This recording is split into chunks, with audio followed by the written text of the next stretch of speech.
দেখ, যে কোশ্চেনটা পড়বো এখন, একচেটিয়া প্রতিযোগিতামূলক বাজারের বৈশিষ্ট্যগুলি আলোচনা করো। একচেটিয়া প্রতিযোগিতামূলক বাজার, ঠিক আছে তো? মনোপলিস্টিক কম্পিটিশন, মার্কেটের features of A monopolistic competition. Monopolistic competition বৈশিষ্ট্য আগের দিন বলেছিলাম মনোপলিস্টিক কম্পিটিশন কাকে বলে, ঠিক আছে তো? আগের দিন বলেছিলাম মনোপলিস্টিক কম্পিটিশন কাকে বলে, আর আজকে পড়বো হচ্ছে তোর মনোপলিস্টিক কম্পিটিশনের বৈশিষ্ট্য। তো ফার্স্ট পয়েন্ট বলেছে, ফার্স্ট পয়েন্ট দেখ, 4টে পয়েন্ট লেখা আছে, সুন্দর ইজি ইজি পয়েন্ট লেখা আছে। এই পূর্ণ প্রতিযোগিতামূলক বাজার মানে পারফেক্ট কম্পিটিশন, ঠিক আছে তো? পারফেক্ট কম্পিটিশন মার্কেটের মতো এই মার্কেটেও কি থাকে? অসংখ্য ক্রেতা বিক্রেতা থাকে। এই মার্কেটে কি থাকে তাহলে কি বুঝতে পারলি? এই মার্কেটে প্রচুর ক্রেতা ও বিক্রেতা থাকে। কোন মার্কেটের মতন? যেমন দেখ, মনোপলি মার্কেটে কি থাকে? মনোপলি মার্কেটে ক্রেতা থাকে প্রচুর, বিক্রেতা থাকে একজন। কিন্তু পারফেক্ট কম্পিটিটিভ মার্কেটে প্রচুর ক্রেতা প্রচুর বিক্রেতা। তো এখানে কোন মার্কেটের মতন বলবে? পারফেক্ট কম্পিটিটিভ মার্কেটের মতন এই মার্কেটে প্রচুর ক্রেতা ও বিক্রেতা থাকে। 2 নম্বর পয়েন্ট কি বলেছে? এই মার্কেটে, এই মার্কেটে কি বলছে? এই মার্কেটে জানিস, এই মার্কেটে অবাধ প্রবেশের অধিকার থাকে, মানে যখন খুশি তুই ঢুকতে পারি, যখন খুশি বেরোবি, অবাধ প্রবেশ আছে। কোন মার্কেটে আছে অবাধ প্রবেশ? কোন মার্কেটে ছিল অবাধ প্রবেশ? ছিল পূর্ণ প্রতিযোগিতামূলক বাজার, মানে পারফেক্ট কম্পিটিটিভ মার্কেট ছিল অবাধ প্রবেশ। তো বলছে পূর্ণ প্রতিযোগিতামূলক বাজারের মতো এই বাজারেও অবাধ, এই বাজারেও অবাধ প্রবেশের অধিকার থাকে। যে কোনো ফার্ম ইচ্ছা করলে এই বাজারে প্রবেশ করতে পারে বা বাজার থেকে চলে যেতে পারে। দুটো পয়েন্ট ইজি, দুটো পয়েন্ট একদম ইজি পয়েন্ট। 4টে পয়েন্ট, দুটো পয়েন্ট বলে দিলাম। কারণ দেখ, এটা কখন পড়তে হয়? তুই যদি পূর্ণ প্রযুক্ত বাজার বৈশিষ্ট্য বই রাখিস, এটা লিখে ইজি লিখে দিতে পারবি। 3 নম্বর পয়েন্ট, এই বাজারে প্রতিটি বিক্রেতা একটি পৃথকীকৃত, আগের দিন বলেছিলাম কাকে বলে, বলেছিলাম এই মার্কেট কি করে? এই মার্কেট ডিফারেন্সিয়েটেড প্রোডাক্ট বিক্রি করে, পৃথকীকৃত দ্রব্য। মানে বললাম না কিছু চেঞ্জ থাকবে, কিছু না কিছু চেঞ্জ থাকবে, ঠিক আছে তো? পৃথকীকৃত দ্রব্য বিক্রি করে, অর্থাৎ এটাকে বলা হয়, যেমন কি করে, একচেটিয়া বাজার কি করে বলেছিলাম না? একদম পুরো সমজাতীয় হোমোজেনিয়াস প্রোডাক্ট বিক্রি করে। কিন্তু পূর্ণ প্রতিযোগিতামূলক বাজার কি করে? ও কিন্তু পৃথকীকৃত দ্রব্য বিক্রি করে। তাই এই মার্কেটও তাই, এই বাজারে প্রতিটি বিক্রেতা একটি পৃথকীকৃত দ্রব্য বিক্রি করে। এর তার অর্থ হলো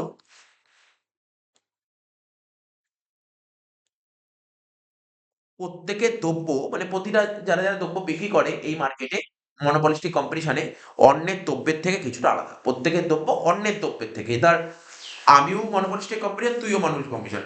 আমি যে দ্রব্যটা বিক্রি করছি তোর দ্রব্যটা কিছু আলাদা। সাপোজ ধর আমার লাক্স সাবান আছে, আর তোর ধর ভিভেল সোপ আছে, বাট কিছুটা আলাদা থাকবে। দুটোই সাবান, একই কাজ দিলে, কিন্তু একটু চেঞ্জ আছে, একটু চেঞ্জ আছে অন্যের দ্রব্য থেকে।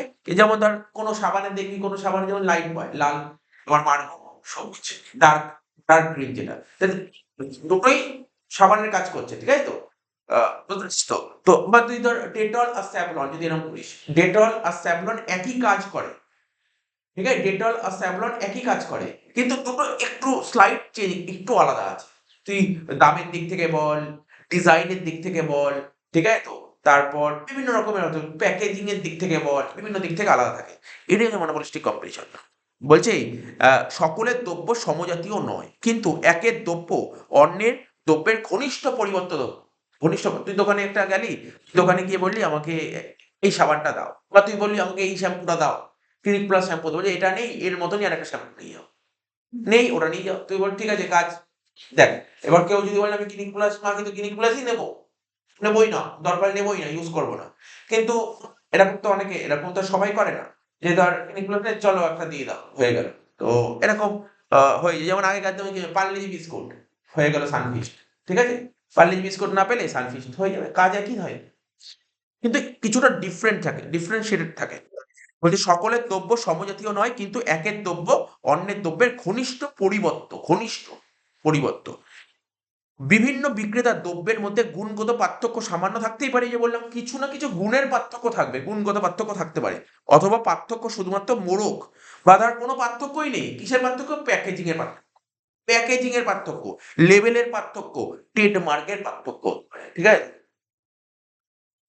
বুঝতে পারছিস ট্রেডমার্ক কাকে বলে? যেমন লোগো, আমরা যে ফোন ইউজ করি, ফোনের পেছনে একটা লোগো থাকে, ট্রেডমার্ক, ঠিক আছে তো? তারপর লেবেল, মোড়ক, এইগুলো পার্থক্য হতে পারে। যেমন আমরা দেখি না, দেখবি টিভিতে অ্যাড দেওয়ার সময় দেখবি যে যখন তুমি তাল মিস্ত্রি কিনবে, দুলালের তাল মিস্ত্রি আসল না নকল দেখে কেন, অ্যাড দেয়। ট্রেডমার্ক, এইগুলো ব্যবসায়িক চিহ্ন, ট্রেডমার্ককে বলা হয় ব্যবসায়িক চিহ্ন। ঠিক একই দ্রব্য একজন ছাড়া অন্য কেউ উৎপাদন করছে না। এই হিসাব দেখতে গেলে প্রত্যেকেই একজন একচেটিয়া বিক্রেতা। একচেটিয়া বাজারের বৈশিষ্ট্য হলো যেখানে কোনো ঘনিষ্ঠ পরিবর্তন দ্রব্য থাকে না। দেখ ওখানে ঘনিষ্ঠ পরিবর্তন আছে কিন্তু একচেটিয়া মার্কেটে ঘনিষ্ঠ পরিবর্তন দ্রব্য থাকে না। ঠিক আছে? তো যেমন ধর উদাহরণ কি বললাম, ইলেকট্রিসিটি, সিএসসি, কোনো ঘনিষ্ঠ পরিবর্তন নেই। কিন্তু একচেটিয়া বাজারে বিভিন্ন বিক্রেতার দ্রব্যগুলি ঘনিষ্ঠ পরিবর্তন হয়। ঠিক আছে? ঘনিষ্ঠ পরিবর্তন হয়। একের দ্রব্যের পরিবর্তে অন্যের দ্রব্য সহজে ব্যবহার করা যায়। তো এই পয়েন্টটা তোকে মাথায় রাখতে হলে বোঝা না, পুরো ব্যাপারটা ডিটেলসে লেখা যেমন ডিটেলসে তোকে লিখতে হবে। 4 নম্বর লাস্ট পয়েন্ট, যেহেতু সকল ফার্মই পৃথিবী দ্রব্য উৎপাদন করে সেজন্য প্রতিটি ফার্মকেই তুই, আমি একটা এক্সাম্পল বলছি। এই ইন্ডিয়ান রেল, টিভিতে অ্যাড দেখেছিস কোনদিন? ইন্ডিয়ান রেল, তুমি রেলে চড়ো, রেলে চড়ো। সিইএসসি যে ইলেকট্রিক যেটা আছে না, সঞ্জীব গোয়েঙ্কার, ওর সিএসসির অ্যাড দেয়? অ্যাড দেয় না। কিছু জিনিসের অ্যাড হয় না, মনোপলির অ্যাড হয় না। কেন? মনোপলি অ্যাড না দিলেও সবাই মনোপলিটা নেবেই, ওইগুলো তো ইউজ করবেই। কিন্তু তুই কি দেখেছিস লাক্স সাবানের অ্যাড, ক্রিম প্লাসের অ্যাড, ঠিক আছে, ভিভেলের অ্যাড, এগুলোর অ্যাড দেয়। তাহলে এইগুলো কিসের উদাহরণ? মনোপলিস্টিক কম্পিটিশন উদাহরণ। এগুলো অ্যাড দেবে কি দেবে না? দেবে। প্রতিটা কোম্পানি অ্যাড দেবে, ওরা ওদের বিক্রি বাড়ানোর জন্য। আজকে তুই লাক্স, তোর লাক্স, আমার ভিভেল, তুই লাক্সের অ্যাড দিবি, আমি ভিভেলের অ্যাড দেবই, দুজনেই অ্যাড দেবো। দুজনেই অ্যাডের পেছনে প্রচুর খরচা করবো। আর লাক্সের অ্যাড যাকে দিয়ে দেওয়া হয় কম খরচা হয়, জানিস? কম খরচা হয়। কোনো একজন সেলিব্রিটিকে দিয়ে অ্যাড দেওয়া হবে, কি? তো সেলিব্রিটি কি 10-5 হাজার টাকা নেবে নাকি? ও তো লাখ কোটি কোটি টাকা নেবে। যে অ্যাড যারা দেবে, যেমন ধর তখন তোকে বলছি, ধর কোনো একটা গাড়ির অ্যাড দিচ্ছে, এখন যে বিরাট কোহলি গাড়ির অ্যাড দিচ্ছে, ও কি মনে হয় 1 লাখ 2 লাখ টাকা নেয়? ওরা কোটি নেয়, কোটি কোটি টাকা নেয় অ্যাড দেওয়ার জন্য। ওরা কোটি কোটি টাকা নেয়। তাহলে কি কি মনে হয় এই যে মনোপলিস্টিক কম্পিটিশনে এখানে অ্যাডভার্টাইজমেন্টের জন্য খরচা হবে কি হবে না? হবে। কত খরচা হবে? কেমন খরচা হবে? ছোটখাটো খরচা হবে? বড় বড় খরচা হবে, বড় বড় তুই যদি বাড়িতে গিয়ে যখন টিভিতে আমরা অ্যাড দেখি, দেখেছিস তো কোনো কোনো প্রোডাক্টের অ্যাড দেয়, সে তার অ্যাড গুলো কারা অ্যাড দিচ্ছে দেখতে পাচ্ছিস তো? কোনো না কোনো সেলিব্রিটিকে দিয়ে অ্যাড দেওয়াচ্ছে। ঠিক আছে তো? তাহলে সেলিব্রিটিকে অ্যাড দিতে খরচা কম হয়? খরচা কম হয়? তো দেখ, আর এই অ্যাড দেওয়ার একটা ভালো জিনিস, এই অ্যাডটা দিচ্ছে তার জন্য সেলটাও বাড়ছে, অ্যাডের জন্য সেল বাড়ছে কিন্তু প্রচুর। তাই বলছে যেহেতু সকলভাবে পৃথিবীর দ্রব্য উৎপাদন করে সেই জন্য প্রতিটি ফার্মকে কিছুটা বিজ্ঞাপন ব্যয় করতে হয় তার উৎপন্ন দ্রব্যের গুণাবলী ক্রেতাদের জানানোর জন্য। ঠিক আছে? এই ধরনের বিজ্ঞাপন ব্যয় কিন্তু পূর্ণ প্রতিমূলক বাজারে বা একচেটিয়া বাজারে হয় না। তাহলে এই অ্যাডভার্টাইজমেন্ট কস্ট কোন কোন মার্কেটে হয় না? মনোপলি মার্কেটেও হয় না, আবার পারফেক্ট কম্পিটিটিভ মার্কেটেও হয়, কিন্তু এই মার্কেটে হয়। একচেটিয়া প্রতিমূলক বাজারের দৃষ্টান্ত সহজেই দেয়া যায়, মানে এর উদাহরণটা, মানে তুই উদাহরণটা যদি দিতে চাস তুই দিতেই পারিস, খুব ভালো মতন দিতে পারবি। কি? আগের দিন উদাহরণ বলেছি, আর এতক্ষণ যে আমি বোঝালাম না, উদাহরণ দিয়ে দিয়েই বোঝালাম। তো এখানে বলেছে উদাহরণস্বরূপ বাজারে অনেক উৎপাদকই সাবান উৎপাদন করে, অনেকেই সাবান উৎপাদন করে। তবে কোনো একটি বিশেষ ব্র্যান্ডের সাবান শুধুমাত্র একটি ফার্মে উৎপাদন করে, একটি বিশেষ ব্র্যান্ডের সাবান। সুতরাং সাবানের বাজারটি হলো একচেটিয়া প্রতিযোগিতামূলক, সাবানের মার্কেটটা কি? একচেটিয়া প্রতিযোগিতামূলক বাজার। ঠিক আছে তো? অনুরূপভাবে হ্যাঁ, অনুরূপভাবে দাঁতের মাজন, ঠিক আছে তো? যে আমরা যে দাঁতের মাজন যে দেখেছিস তো তোরা কেউ, ও এখন টিভিতে খুব অ্যাড দেয়, সেন্সোডাইন নাম শুনেছিস নিশ্চয়ই। তারপর হচ্ছে তোর ক্লোজ আপ, বাবুল, ঠিক আছে তো? কোলগেট, বিভিন্ন রকমের এগুলো দাঁতের মাজন। ঠিক আছে তো? তারপর সুগন্ধি তেল, ঠিক আছে? সুন্দর সুন্দর যে তেল ইউজ হয়, তো কত রকমের তেল আছে, আমরা সব তেল বল না, কত নাম, উত্তম, উত্তম তেল, নিহারের তেল, তাই না? নারকেলের তেল যেইগুলো, ঠিক আছে তো? বা তুই যদি এরকম বিভিন্ন রকমের, ওদের বিভিন্ন ব্র্যান্ড থাকে, ঠিক আছে? বিভিন্ন ব্র্যান্ড থাকে, তোরা কতগুলো নাম বলতে পারবো, কি কেশকালা তেল, তাই না? কেশকালা তেল, এরকম অনেক রকমের তেল আছে। তো প্রভৃতির মার্কেটও কিন্তু মনোপলিস্টিক কম্পিটিশন মার্কেট হিসেবে গণ্য করা যেতে পারে। ঠিক আছে? তাহলে বুঝতে পারলি কোশ্চেনটা? কোশ্চেন খুব ইজি কোশ্চেন, এই কোশ্চেনটা ছিল সাজেস্টিভের মধ্যে, এটা পড়িয়ে দিলাম। এবার বলছে বিশুদ্ধ প্রতিযোগিতার কোশ্চেনটাও ছিল, ছোট্ট একটা কোশ্চেন, ছোট কোশ্চেন। এই কোশ্চেন দিলে বড় দেবেন না, 4 নম্বরে দেবে, 4 নম্বর, এই জন্য ছোট, অ্যান্সারটা ছোট। বিশুদ্ধ প্রতিযোগিতার সঙ্গে পূর্ণ প্রতিযোগিতার মধ্যে পার্থক্য লেখো। মানে বিশুদ্ধ প্রতিযোগিতা কি ইংরেজিতে কি বলা যায়? Pure competition. কি বললাম? Pure competition. আর পূর্ণ প্রতিযোগিতাকে বলা হয় পারফেক্ট কম্পিটিশন। ঠিক আছে? একটা পিওর কম্পিটিশন আর একটা পারফেক্ট কম্পিটিশন।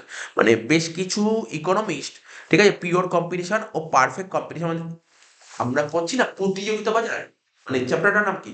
পূর্ণ প্রতিযোগিতামূলক বাজার। ঠিক আছে?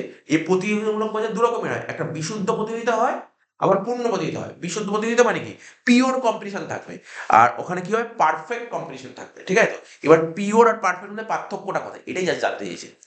বলছে ইকোনমিক্সদের মতে যদি বাজারে অসংখ্য ক্রেতা বিক্রেতা থাকে, বাজারে যদি প্রচুর ক্রেতা বিক্রেতা থাকে, ঠিক আছে, যদি প্রতিটি বিক্রেতাই একই জাতীয় দ্রব্য বিক্রি করে, ঠিক আছে তো, একই জাতীয় দ্রব্য বিক্রি করে, ঠিক আছে, এবং বাজারে অবাধ প্রবেশাধিকার থাকে, ঠিক আছে তো, তাহলে সেই বাজারকে বলা হয় বিশুদ্ধ প্রতিযোগিতা। বুঝতে পারলি? তোকে যদি পরীক্ষায় বলে বিশুদ্ধ প্রতিযোগিতা কাকে বলে, তুই এটা লিখে। অন্যদিকে বিশুদ্ধ প্রতিযোগিতার এই বৈশিষ্ট্যগুলির সঙ্গে যদি আরো ৩টি বৈশিষ্ট্য যোগ করা যায়, যদি এই যে বিশুদ্ধ প্রতিযোগিতার যে বৈশিষ্ট্যটা বললাম এর সঙ্গে আরো ৩টে বৈশিষ্ট্য যোগ করে দিস, তখন হয়ে যাবে পূর্ণ প্রতিযোগিতামূলক বাজার। সেই ৩টে বৈশিষ্ট্য কি? ক্রেতা ও বিক্রেতার পূর্ণ জ্ঞান, ক্রেতা বিক্রেতার সম্বন্ধে প্রপার জ্ঞান থাকবে, প্রপার নলেজ থাকতে হবে। উৎপাদনগুলি সম্পূর্ণ গতিশীল থাকতে হবে। উৎপাদনের যে উপাদানগুলি হবে তার সম্পূর্ণ গতিশীল, ডাইনামিক হবে, ঠিক আছে। আর হচ্ছে উৎপাদন ছাড়া অন্যান্য ব্যয়, ঠিক আছে, উৎপাদন ব্যয় ছাড়া অন্যান্য ব্যয়ের উপস্থিত থাকবে না। মানে এইগুলো মানে just তোকে লিখতে হবে, কিছুই না, মেনলি দুটো কাকে বলে লিখতে হবে, ঠিক আছে। কাকে বলে লিখতে গিয়ে আর বৈশিষ্ট্যটা তোকে সাজিয়ে দিতে হবে, ঠিক আছে তো। মানে তো প্রথমে লিখে দিতে হবে পিয়ার কম্পিটিশন কাকে বলে, লিখলি যে এটা কাকে বলে, এর সাথে আরো ৩টে বৈশিষ্ট্য যদি যোগ করে দাও, হয়ে যাবে সেটা পারফেক্ট কম্পিটিশন। এটাই আর কি তোকে বলেছে। আমি এই পয়েন্টটা বুঝিনি। এবার হচ্ছে তোকে খাতা বের করতে হবে, তোকে খাতা বের করতে হবে। যে টপিকটা বোঝাবো সেটা হচ্ছে shut down point and break even point. দুটো একসঙ্গে, shut down point and break even point. Shut down পয়েন্টটাকে কি বলে? উৎপাদন বন্ধের বিন্দু, ঠিক আছে। শাট ডাউন পয়েন্টকে ইংরেজিতে বলা হয়, মানে ইংরেজিতে বলা হয় শাট ডাউন পয়েন্ট, বাংলায় বলা হয় উৎপাদন বন্ধের বিন্দু, ঠিক আছে তো। আর বলে দিচ্ছি উৎপাদন বন্ধের বিন্দু জিনিসটা কি, শাট ডাউন পয়েন্ট জিনিসটা কি, মানে এমন একটা পয়েন্ট যেই পয়েন্ট হচ্ছে তোর লাস্ট পয়েন্ট, ওই পয়েন্টের পর তুই আর প্রোডাকশন করবি না। শাটডাউন পয়েন্ট মানে হচ্ছে উৎপাদন বন্ধের বিন্দু, মানে শাটডাউন পয়েন্ট হচ্ছে এমন একটা পয়েন্ট যেই পয়েন্টে পৌঁছানোর পর কোম্পানি আর মানে ফার্ম, ম্যানুফ্যাকচারার বা প্রডিউসার ওরা আর উৎপাদন করবে না, ওরা প্রোডাকশন করবে না। মানে এরপরেও যদি প্রোডাকশন করে কোম্পানি লস খেতে থাকবে, প্রচুর লস খেতে থাকবে। আমি বোঝাচ্ছি ডিটেলস বলছি যে শাটডাউন পয়েন্ট মানে কি, এর বাংলাটা বলছে উৎপাদন বন্ধের বিন্দু, মানে এমন একটা বিন্দু যেই বিন্দুটা ক্রস করলে কোম্পানি আর উৎপাদন করবে না, উৎপাদন বন্ধ করে দেবে। ব্রেক ইভেন পয়েন্ট কাকে বলে জানিস তো? ব্রেক ইভেন পয়েন্ট হচ্ছে এমন একটা পয়েন্ট যেই পয়েন্টে কোম্পানির কোনো লাভও হয় না, আবার কোনো লসও হয় না। যেই পয়েন্টে কোম্পানির লাভও হয় না, লসও হয় না, অর্থাৎ এমন একটা পয়েন্ট যেই পয়েন্টে কোম্পানি যত খরচা করে সে টাকাটা তুলতে পারে, একে বলো ব্রেক ইভেন পয়েন্ট, ঠিক আছে। খুব প্রতিটা টপিক আমি আগে ছবি দিয়ে বোঝাই, তারপর দেখব বইতে কি সব লিখেছে।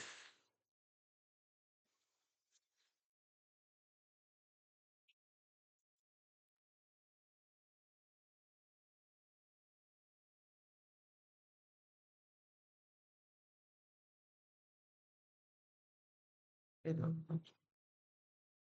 বইতে বাংলায় লিখেছে, ঠিক আছে তো। আমি আগে ইংলিশে একটু ধরে ধরে বুঝিয়ে দিচ্ছি। শাট ডাউন পয়েন্ট,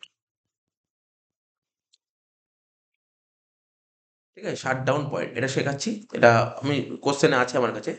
কি বলছে, শাট ডাউন পয়েন্ট হচ্ছে একটা সিচুয়েশন, লিখলাম সিচুয়েশন, ঠিক আছে। When farm is able to cover, when a farm when a farm is able to cover, ঠিক আছে তো, it's variable cost only, Bangla বলে দিচ্ছি। বলছে শাট ডাউন পয়েন্ট হচ্ছে একটা সিচুয়েশন যেখানে ফার্ম কি করবে, যেখানে firm is able to cover its variable cost only, যেখানে ফার্ম তার ভেরিয়েবল কস্টের টাকা তুলতে পারবে, যেখানে ফার্ম তার ভেরিয়েবল কস্টের টাকা তুলতে পারবে, ঠিক আছে, তাকেই বলছে তোর, কি বললাম, শাট ডাউন পয়েন্ট হচ্ছে এমন পয়েন্ট যেই পয়েন্টে ফার্ম তার ভেরিয়েবল কস্টের টাকাই তুলতে পারবে। যে কোনো একটা প্রোডাক্ট, আমরা তো বা ফার্স্ট সেম থেকে পড়ে আসছি, সেটা জানিস, কোনো একটা প্রোডাক্ট তৈরি করতে গেলে যে খরচা হয় তাকে কি বলে জানিস? কোনো প্রোডাক্টে তৈরি করতে যে খরচা হয় তার মধ্যে কি খরচা থাকে জানিস? দুটো খরচা থাকে, টোটাল কস্ট একটা ফার্মের যখন কোনো প্রোডাক্ট তৈরি করে, প্রোডাক্টটা তৈরি করতে যে খরচা হয় তাকে বলে টোটাল কস্ট দুটো খরচা থাকে। কি খরচা? একটা ফিক্স খরচা আর একটা ভেরিয়েবল খরচা। ধর একটা স্থির ব্যয় একটা পরিবর্তনশীল ব্যয়, দুটো খরচা থাকে। ঠিক আছে তো, দুটো খরচা থাকে, কি কি খরচা থাকে বললাম, একটা স্থির ব্যয় একটা পরিবর্তনশীল ব্যয়। ঠিক আছে, শাটডাউন পয়েন্ট কাকে বলে? বলছে এটা এমন একটা সিচুয়েশন ফার্মের যেখানে ফার্ম তার ভেরিয়েবল কস্ট মানে এই টাকাটাই তুলতে পারবে, এই টাকাটাই তুলতে পারবে, এই টাকাটা তুলতে পারবে। বুঝতে পারলি তো? কস্ট মানে? হ্যাঁ হ্যাঁ। পরিবর্তনশীল কস্ট মানে? পরিবর্তনশীল ব্যয় মানে এখন তো আর এটা বোঝানো সম্ভব হবে না, এগুলো সব সেমিস্টারে বোঝানো হয়ে গেছে। এখানে এখন ওটা বুঝতে গেলে ভেরিয়েবল কস্টের জন্য একটা দিন বোঝাতে হবে। ঠিক আছে তো? তো যেটুকু বলছি তো, তো এখানে কি বলছে, টোটাল কস্ট কোনো কোনো ফার্ম কোনো একটা প্রোডাক্ট তৈরি করতে গেলে যে খরচাটা হয় তাকে বলা হয় টোটাল কস্ট। কোনো একটা প্রোডাক্ট তৈরি করতে যে খরচা টোটাল কস্ট। কোনো প্রোডাক্ট তৈরি করতে গেলে দুটো খরচা করতে হয়, একটা ফিক্সড কস্টও করতে হয়, আবার ভেরিয়েবল কস্টও করতে হয়। ঠিক আছে, দুটো খরচাই করতে হয়। তো বলছে শাটডাউন পয়েন্ট কাকে বলে? শাটডাউন পয়েন্ট হচ্ছে এমন একটা পয়েন্ট যেই পয়েন্টে কোম্পানি বা ফার্ম তার ভেরিয়েবল কস্টের টাকাটাই তুলতে পারে। সাপোজ ধর একটা ফার্ম ধর কি তৈরি করছে, ধর 5,000খানা পেন তৈরি করছে, 5,000খানা পেন তৈরি করছে। 5,000খানা পেন তৈরি করতে ওর ধর ফিক্সড কস্ট হয় 10,000। ঠিক আছে, ফিক্সড কস্টের উদাহরণ কি হতে পারি, যেমন এই পেনগুলো তৈরি করা হবে কোথায়, কারখানায় তৈরি করা হবে, কারখানার ভাড়া, বা কারখানায় মেশিনে তৈরি করা হবে, মেশিনের ডেপ্রিসিয়েশন, এইগুলো হচ্ছে ফিক্সড কস্টের মধ্যে পড়ে। ঠিক আছে তো? ভেরিয়েবল কস্ট কি? ভেরিয়েবল কস্ট, এবার এই পেন তো ওইগুলো তৈরি করতে, ধর 5,000খানা পেন তৈরি করতে কি কিনতে হবে? পেনের কাঁচামাল কিনতে হবে, পেনগুলো যে তৈরি করবে যে লেবার তাদেরকে ওয়েজেস দিতে হবে, এইগুলো সমস্ত সব ভেরিয়েবল কস্ট মানে পরিবর্তনশীল ব্যয়ের মধ্যে পড়ে। পরিবর্তনশীল ব্যয় কেমন হয়? পরিবর্তনশীল ব্যয়, তুমি প্রোডাকশন করবে পরিবর্তনশীল ব্যয় হবে, যদি প্রোডাকশন বন্ধ করে দেবে পরিবর্তনশীল ব্যয় হবে না। ঠিক আছে তো? ধর এই 5,000খানা পেন তৈরি করতে ধর, সাপোজ আমি মানলাম ভেরিয়েবল কস্ট লাগলো 7,000, টোটাল কত খরচা হলো 5,000টা পেন তৈরি করতে? 17,000 টাকা খরচা হয়। এবার 5,000খানা পেন মার্কেটে বেচতেই যাবো, বেচে টাকা তুলবো তো। এবার 5,000খানা পেন বেচে মার্কেট থেকে তো আমি 7,000 টাকায় তুলতে পারলাম। ঠিক আছে তো? তার মানে কি, লস তো হয়েছে, লস তো হয়েছে। আর খরচা হচ্ছে 17,000 টাকা, কিন্তু আমি টাকা তুলতে পারলাম 7,000 টাকা, 10,000 টাকা লস হচ্ছে। তার মানে এখানে কি বলছে, যে তুই যদি মানে শাটডাউন পয়েন্ট কাকে বলে ভালো ভালো করে বোঝ। কোম্পানি যদি শুধু ভেরিয়েবল কস্টের টাকা তুলতে পারে তাকে শাটডাউন পয়েন্ট বলে। এবার এখানে আরো লেখা আছে, সব বলবো। ধর এমন হলো স্যার, ধরুন 5,000 টাকা মার্কেটে বেচে আমি 7,000 টাকাই তুলতে পারলাম না, তাহলে তোমার কিছু করতে হবে না, কাজ করো, ওই দোকানটাকে পুরো বন্ধ করে দাও। দোকান বন্ধ করে বিজনেস করতেই হবে, বুঝতে পারলি তো? বিজনেস বন্ধ করে দাও। লিস্ট তোমাকে ভেরিয়েবল কস্ট, শাটডাউন পয়েন্ট কাকে বলে, এই টাকাটা তুলতেই হবে, এই টাকাটা তুলতেই হবে। যদি এই টাকাটা তুলতে না পারো, কোম্পানি বন্ধ করে দাও, মানে প্রোডাকশন করা বন্ধ করে দাও। এটাই বলছি শাটডাউন পয়েন্ট।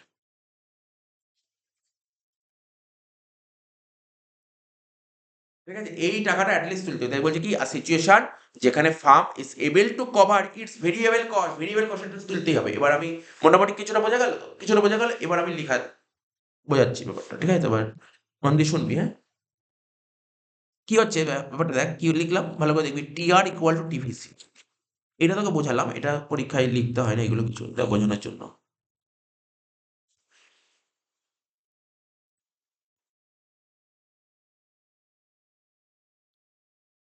কি লিখবো? TR equal to TVC. TR মানে জানিস এগুলো, দেখ আগে টপিকগুলো শেখালাম, আগে মনোপলি মার্কেট থেকে শেখালাম না অ্যাকচুয়ালি। টিআর, টিআর মানে কি? টোটাল রেভিনিউ, মানে মোট আয়। ঠিক আছে তো? টিভিসি মানে টোটাল ভেরিয়েবল কস্ট, মানে মোট পরিবর্তনশীল ব্যয়। তাহলে মোট আয়, মোট আয় আর মানে ব্যাপারটা বুঝতে পারলাম, যে উদাহরণ দিলাম 5,000টা পেন, 5,000টা পেন মার্কেটে বেচবো, মার্কেটে বেচে যে টাকাটা তুলবো, সেই টাকাটা যদি ভেরিয়েবল কস্টের সমান হয় তাকে বলা হয় শাটডাউন পয়েন্ট। বোঝা গেল কি বললাম? পয়েন্টগুলো যেটা বলছি না মাথার মধ্যে রাখ। কি বললাম? শাটডাউন পয়েন্ট জিনিসটা কি বলতে চাইছি? কি বললাম বল, শাটডাউন পয়েন্ট কাকে বলে? যদি কোম্পানি বা ফার্ম যদি ভেরিয়েবল কস্টের টাকা তুলতে পারে, ভেরিয়েবল কস্টের টাকা, স্যার ভেরিয়েবল কস্টের টাকা তুলবে কি করে? তুই যে প্রোডাক্টটা তৈরি করেছিস, প্রোডাক্টটা তো মার্কেটে বেচবি, বেচে টাকা তুলবি তো। মার্কেটে বেচে যে টাকা তুলবি তাকে বলা হয় টিআর, টোটাল রেভিনিউ। যেই টাকাটা তুলবি সেটা যেন ভিসি হয়। ভিসি মানে ওই 5,000টা পেন তৈরি করতে তোর যে ভিসি লেগেছে, মানে ভেরিয়েবল কস্ট যত টাকা লেগেছে, সেই টাকাটা তুলতে পারিস। তাই এখানে কি লিখেছে, তাই লিখেছে টিআর ইকুয়াল টু ভিসি। বোঝা গেল লাইনটার মানে? লাইনের মানে বুঝে বুঝে আসতে হবে। ঠিক আছে তো? ঠিক আছে, তারপর বলছে টিআর কে যদি কিছু না, জাস্ট এটাকে কি করবো দেখ, কিউ দিয়ে ভাগ করবো। করেছি, আগের চ্যাপ্টার করেছি, মানে এই চ্যাপ্টারই চলছিল আমাদের। কিউ দিয়ে ভাগ করবো, টিআর কে কিউ দিয়ে ভাগ করবো। আর এখানে কি আছে, টিভিসি, এটাকেও কিউ দিয়ে ভাগ করবো। বলার চেষ্টা কর, এগুলো শিখিয়েছি সব। টি আর কে কিউ দিয়ে ভাগ করলে কি হয় বলেছিলাম, মনে আছে? হ্যাঁ, PQ। টি আর কে কিউ দিয়ে ভাগ করলে পি কিউ হয়, টি আর কে কিউ দিয়ে ভাগ করলে এ আর হতো, এ আর হতো, এ আর হতো, টি আর কে কিউ দিয়ে ভাগ করলে এ আর হতো, ঠিক আছে তো? তো এই জন্য বারবার করে বলেছিলাম বাড়িতে ক্লাসগুলো করতে হবে তোকে। প্রথম দিন যেটা লিখিয়েছিলাম এটাই লেখা ছিল, টি আর কে কিউ দিয়ে ভাগ করলে এ আর হতো। টোটাল রেভিনিউকে যদি আমরা উৎপাদনের পরিমাণ দিয়ে ভাগ করি তখন বলতাম এ আর মানে গড় রেভিনিউ, ঠিক আছে তো? আর টিভিসি কে কিউ দিয়ে ভাগ করলে হয় এভিসি। এটা ছিল টিভিসি কে কিউ দিয়ে। আর এটা টিভিসি কে কিউ কোন কোন ক্লাসে শিখেছি, ফার্স্ট সেমিস্টারে শিখেছিস, এটা ফার্স্ট সেমিস্টারে শিখেছিস, ঠিক আছে? টিভিসি কে কিউ দিয়ে ভাগ করলে হয় এভিসি। তার মানে কি বলতে পারলি, যে আমি অ্যান্সার এটাও বলতে পারি, দুটোই ঠিক, কেউ এটাও বলতে পারে, কেউ এটাও বলতে পারে, কিন্তু দুটোইকে তোকে মাথায় রাখতে হবে, দুটোকেই তোকে মাথায় রাখতে হবে। তাহলে শাটডাউন পয়েন্ট কোনটা? কেউ বলতে পারে টিআর যদি টিভিসি হয় সেটাকেও শাটডাউন পয়েন্ট বলে, কেউ যদি বলে এ আর ইকুয়াল টিভিসি এটাকেও শাটডাউন পয়েন্ট, দুটোই সেম অ্যান্সার, দুটোই সেম অ্যান্সার, ঠিক আছে তো? তো মাথায় রাখতে হবে শাটডাউন পয়েন্ট। এ আরটাকে আমরা কি বলি, এ আরটাকে আমরা কি বলি, এ আরটাকে আমরা পি বলতাম, মনে কর। এ আরটাকে আমরা কি বলতাম, পি বল। আচ্ছা আরেকটা কথা, এখন কোশ্চেন করতে পারি স্যার এটা কোন মার্কেটে দেখা যায়, মনোপলি মার্কেট নাকি perfect competitive market? Perfect competitive মার্কেটে দেখা যায়, ঠিক আছে? এই আরটাকে আমরা বলতাম পি, তাহলে পি ইকুয়াল টু এবিসি, ঠিক আছে? অর্থাৎ তুই মার্কেটে তোর প্রোডাক্টগুলো তো মার্কেটে বেচবি, বেচে তুই যেই দামটা তুলবি সেটার জন্য অ্যাটলিস্ট এটা হয় এভিসি হয়, এভিসি হয়, তখন এটাকেই বলা হয় শাটডাউন পয়েন্ট। এটাই এখানে লেখা আছে। এবার নিচে লিখছি at shutdown point, at shutdown point, ঠিক আছে? Firm incur loss of FC, firm incur loss of FC. কিছুক্ষণ আগে তোকে বোঝালাম 5,000খানা পেন তৈরি করতে টোটাল কত খরচা হলো, 17,000 টাকা, যার মধ্যে ফিক্স কস্ট ছিল 10K আর ভেরিয়েবল কস্ট ছিল 7K, ঠিক আছে? তুই ধর প্রোডাক্টগুলো মার্কেটে বেচে তুই কত টাকা তুললি, স্যার 7,000 টাকা তুলতে পারলাম, তাহলে তোর লস কত হলো, 10,000 টাকা। তো 10,000 টাকা লস হলো, কিসের লস হলো, ফিক্স কস্টের লস হলো। এখানে তাই লিখেছি, যখন শাটডাউন পয়েন্ট হবে ফার্ম ইনকার, ঠিক আছে, incur loss of fix cost, fix কস্টের টাকাটা লস হয়, এটাই আমি বললাম। এবার পরের কোশ্চেন অ্যারাইজ হচ্ছে আমাদের কাছে কি, ইফ যদি, যদি টিআর, ভালো করে দেখবি কিন্তু, যদি টিআর আর টিভিসি যদি এরকম হয়, লাইনটার মানে বুঝবি কি লিখলাম এটা। এই অ্যারো বুঝিস তো, অ্যারো অ্যারো অ্যারোটা বুঝতে পারিস তো, অ্যারো অ্যারো বুঝতে পারছিস তো? অ্যারো মানে এই অ্যারোটা থেকে কি বুঝবে, কে বড়, টিআর বড় না টিভিসি বড়? টিভিসি বড়। টিআর এর চেয়ে যদি টিভিসি বড় হয়, আমি আবার বললাম, তুই যে 5,000খানা পেন মার্কেটে বেচলি, বেচে যে টাকাটা পাচ্ছিস তার চেয়ে টিভিসি বেশি হয়েছে, তাহলে আমি প্রোডাকশন করবো নাকি প্রোডাকশন বন্ধ করে দেবো? প্রোডাকশন বন্ধ করে দেবো, প্রোডাকশন বন্ধ করে দেবো। কিছুক্ষণ আগেই বললাম, মাথাতে এইগুলো যদি ক্যাচ করতে না পারিস তাহলে আর কি শিখবি ইকোনমিক্সে? তো কিছুক্ষণ আগে এতক্ষণ ধরে বারবার করে বললাম, আমি 5,000খানা পেন তৈরি করে, 5,000খানা পেন তৈরি করে অ্যাটলিস্ট ভেরিয়েবল কস্টটা তুলতে হবে, অ্যাটলিস্ট ভেরিয়েবল কস্টের টাকাটা তুলতে হবে। দেখা গেলো ভেরিয়েবল কস্টের টাকাও তুই তুলতে পারিস নি, তখন তো প্রোডাকশন বন্ধ করতে হবে। তাহলে এখানে 5,000খানা পেন বিক্রি করে যে টাকাটা পাচ্ছিস টিআর, যে টাকাটা পাচ্ছিস তাকে বলে টিআর, ঠিক আছে? ঠিক আছে, তার তুলনায় টিভিসি বেশি, খরচা বেশি হয়ে গেছে, ঠিক আছে? তাহলে প্রোডাকশন বন্ধ করে দেবো, ওকে প্রোডাকশন বন্ধ করতে হবে। ধর 5,000খানা পেন বেচে ধর আমি, সাপোজ আমি 20,000 টাকা পেলাম, 5,000খানা পেন বেচে 20,000 টাকা পেলাম, আর 5,000খানা পেন তৈরি করতে টিভিসি লেগেছিল কত জানিস তো, 25,000 টাকা, মুখে প্রোডাকশন বন্ধ। তো এটা মাথায় রাখতে হবে, এটা মাথায় রাখতে হবে, এটা সিম্পল জিনিস, বেসিক জিনিস, দেখ বেসিক ক্লিয়ার না হলে ইকোনমিক্স কি করে করবি এগুলো। আচ্ছা, অর অর আরেকটা লিখছি, যেটা আমি বললাম এ আর, যেটা আরেকটা লেখা ছিল এ আর এভিসি, একই কথা, একই কথা, জাস্ট টিআর এর জায়গায় এআর লিখলাম, টিভিসির জায়গায় এভিসি লিখলাম, ঠিক আছে তো? এরকম কেসের ক্ষেত্রে শাটডাউন, ঠিক আছে? এরকম কেস যদি হয়, যদি কখনো এরকম সিচুয়েশন অ্যারাইজ হয়, তাহলে তোমাকে শাটডাউন করে দাও, শাটডাউন, ঠিক আছে? শাটডাউন করে দাও। শাটডাউন মানে স্টপ প্রোডাকশন, প্রোডাকশন বন্ধ করে দাও, stop production. Shutdown that means stop production, ঠিক আছে তো?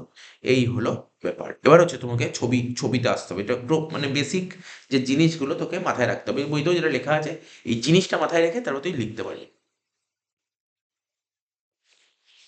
এটা হচ্ছে এক্স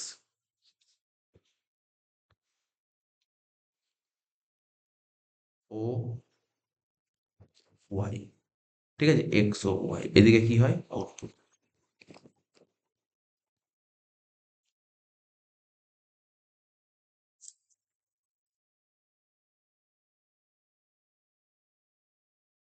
এদিকে কি হয়, এদিকে তুই প্রাইস লিখতে পারিস, কোনো সমস্যা নেই। আমরা যখন মনোপলি মার্কেট, এই সরি পারফেক্ট কম্পিটিভ মার্কেট পড়েছিলাম, তখন দেখবি এরকম একটা দাগ করা ছিল, এরকম একটা দাগ করা ছিল, এটা হচ্ছে ওপি দাম, যখন ওপি, ওপি দাম, আর এটাকে বলতাম, এখানে লেখা ছিল, মনে করার চেষ্টা কর, এ আর ইকুয়াল টু এম আর, দেখবি খাতা খুলবি প্রথম দিন যেটা তোদের মার্কেট করালাম এটা করিয়েছিলাম, এ আর ইকুয়াল টু এম আর হলো।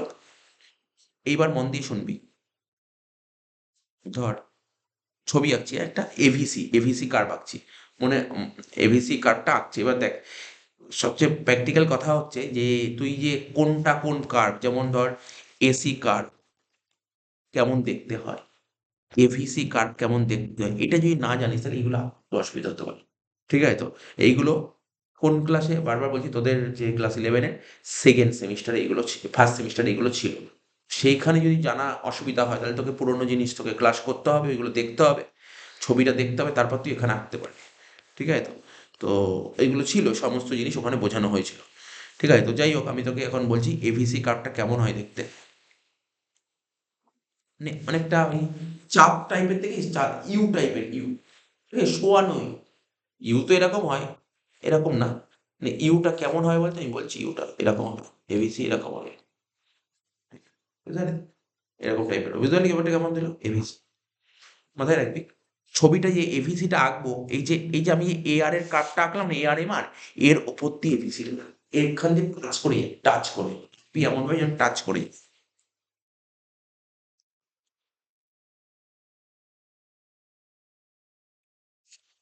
ঠিক আছে, টাচ করে যাবে, বোঝা গেল? এটা হচ্ছে এভিসি কার্ভ। আর এসি কার্ভটা, এসি এসি আবার, এসি মানে কি, অ্যাভারেজ কস্ট, মানে গড় ব্যয়, ঠিক আছে, তার উপর দিয়ে যাবে, তার উপর দিয়ে যাবে, এসিটা তার উপর দিয়ে যাবে, কোনো টাচ করবে না, কাউকে টাচ করবে না, কাউকে টাচ করবে না, কাউকে টাচ করবে না, এমনি যাবে এসি, ঠিক আছে? বোঝা গেল ব্যাপারটা, ব্যাপারটা বোঝা গেল? এবার দাঁড়া, এখানটায় এই যে এখানে যে পয়েন্টটা পেলি, এই যে এখানে একটা পয়েন্ট পেয়েছিস, এই পয়েন্ট, এই যে ধর এখানে একটা পয়েন্ট, পয়েন্ট পেলাম মানে কাট করছে, কাকে কাট করছে, এই এভিসি কার্ড, এটা তো এভিসি কার্ড, আর এটা কি এ আর এম আর কার্ড, একে কাট করছে, কাট, কাট মানে বুঝছো কোন পয়েন্টে কাট করছে, এই পয়েন্টে কাট করছে, যেই পয়েন্টে কাট করছে সেই পয়েন্টটাকে লিখলাম এল, ঠিক আছে? এবার এই পয়েন্ট থেকে স্ট্রেট একটা লাইন টেনে দেয়, এটাকে বলে কিউ। তাহলে আমি কি শিখিয়েছিলাম, শাট ডাউন পয়েন্ট কাকে বলে যায়, সেখানে শাট ডাউন পয়েন্ট কোনটা, এই দেখ আমি অন্য একটা কালি ইউজ করি, দেখ এইটা হচ্ছে শাট ডাউন পয়েন্ট এলটা। স্যার কেন শাট ডাউন পয়েন্ট এটা, শোনাস, কথাটা কি বলছে, শাট ডাউন কি বলে, শাট ডাউন পয়েন্ট, পয়েন্ট বলতে পয়েন্ট, শাট ডাউন পয়েন্ট, এই যে এল পয়েন্টটা হচ্ছে শাট ডাউন পয়েন্ট। কেন শাট ডাউন পয়েন্ট, ব্যাপারটা বোঝ, শাট ডাউন পয়েন্ট কি লিখেছিলেন এই মাত্র, স্যার আপনি লিখেছিলেন, দেখ এখানে কি লিখেছিলাম, দেখ শাট ডাউন পয়েন্টটা কি লিখেছিলাম, কি লেখা ছিল, লেখা ছিল এ আর ইকুয়াল টু এবিসি, লেখা ছিল এ আর ইকুয়াল টু এবিসি, যেখানে এ আর আর এবিসি সমান হবে, যেখানে এ আর এবিসি সমান হবে তাকে বলা হয় শাটডাউন পয়েন্ট, ঠিক আছে? যেখানে এ আর এবিসি সমান হবে তাকে বলে শাটডাউন পয়েন্ট। তাহলে এই যে পয়েন্ট, এই যে লাল কালি দিয়ে পয়েন্টিং করলাম, এই পয়েন্টটা হচ্ছে কাটা হলো, এই পয়েন্টটা হচ্ছে এমন একটা পয়েন্ট যেই পয়েন্টে এ আর এবিসি সমান হয়, এ আর এবিসি যে পয়েন্টে সমান হয় তাকে বলা হয় শাটডাউন পয়েন্ট। যে কোনো জিনিস আমি তোকে বলছি, কাটার ব্যাপারটা বলছি, ধর এখান থেকে একটা লাইন, এখান থেকে একটা লাইন কাটা, এই যে ধর সাপোজ ধর, এটা ধর এস এস, এটা ধর ডিডি, সাপোজ ডিডি, সাপোজ বলছি, এই যে পয়েন্টে যে কাট করলো, এই পয়েন্টে, ঠিক আছে, এই পয়েন্টে সমান হবে, এই পয়েন্টে যে এমন একটা পয়েন্ট সমান হবে, অর্থাৎ ডিমান্ড আর সাপ্লাই এই পয়েন্টে সমান হচ্ছে, যেই পয়েন্টে কাট করে সেই পয়েন্টে সমান হবে, ঠিক আছে? তাহলে এল পয়েন্টে কাট করেছে, এই যে এই পয়েন্টে কাট করেছে এই পয়েন্ট সমান, আর এটাকে বলা হয়, এটাকে কি বলা হয়, এই পয়েন্টটাকে বলে ইকুইলিব্রিয়াম পয়েন্ট, দ্যাট মিনস এটাই হচ্ছে শাটডাউন পয়েন্ট। হ্যাঁ, আমি যদি এরপরেও যদি, এরপরেও যদি আমি প্রোডাকশন চালিয়ে যাই, এরপরেও যদি প্রোডাকশন করি, তুই ভাব, এরপরেও যদি চিন্তা ভাবনা করি, মনোযোগ সহকারে শুনবি কিন্তু, ধর কিউ তো ধর, সাপোজ ধর আমি প্রোডাকশন করছি, অন্য একটা কালি দিই, ধর এখানে ধর আমি প্রোডাকশন, ধর আমি এখানটায় করলাম প্রোডাকশন, ধর আমি ধর প্রোডাকশনটা এখানটায় করছি, এখানে ধর প্রোডাকশন, আমি আরো একটু প্রোডাকশন বাড়ালাম, তাহলে প্রোডাকশন যদি বাড়াস, বুঝছিস তো? দেখ তোর এ আর এর ঘরটা কোনটা আছে, এ আর এটা, এটা এ আর এর ঘর, মানে এটা ইনকামের ঘর, এই ঘরটা হচ্ছে ইনকামের ঘর, দেখতে এটা ইনকামের ঘর, একটু উপরে কার্ভটা উপরে চলে গেল না, একটু উপরে চলে গেল না, তাহলে খরচাটা বেড়ে গেল না? খরচাটা বেড়ে গেল তো, তাহলে এবিসি বেশি হয়ে গেছে, তাহলে এই জায়গাটা কি হলো, আমার এখন প্রোডাকশন করা যাবে না, প্রোডাকশন বন্ধ করে দিতে হবে, প্রোডাকশন এই অবস্থায় আমাকে বন্ধ করতে হবে। তো এটা তোমাকে টাচ এবিসি কে টাচ করেছে তাই। ঠিক আছে, তো এটা তোকে মাথায় রাখতে হবে। এবার এটা আমি তোকে বোঝালাম। আর একটা, তাহলে এবার কি লিখবো, এবার নিচে লিখছি আমি একটা কথা। বুঝতে পারছি না ও স্যার।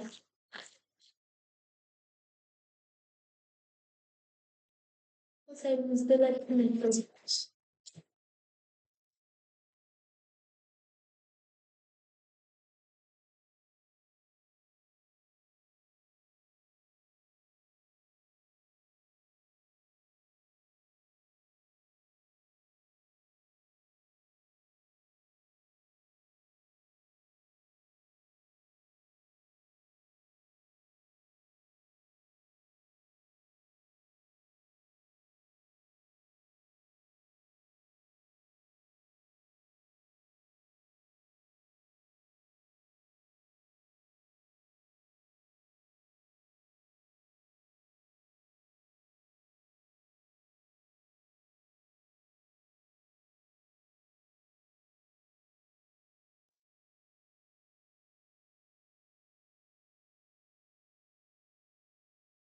নেক্সট পয়েন্ট বলছে মিনিমাম অফ এভিসি, এভিসির মিনিমাম পয়েন্ট, ঠিক আছে, এভিসির minimum point, shut down,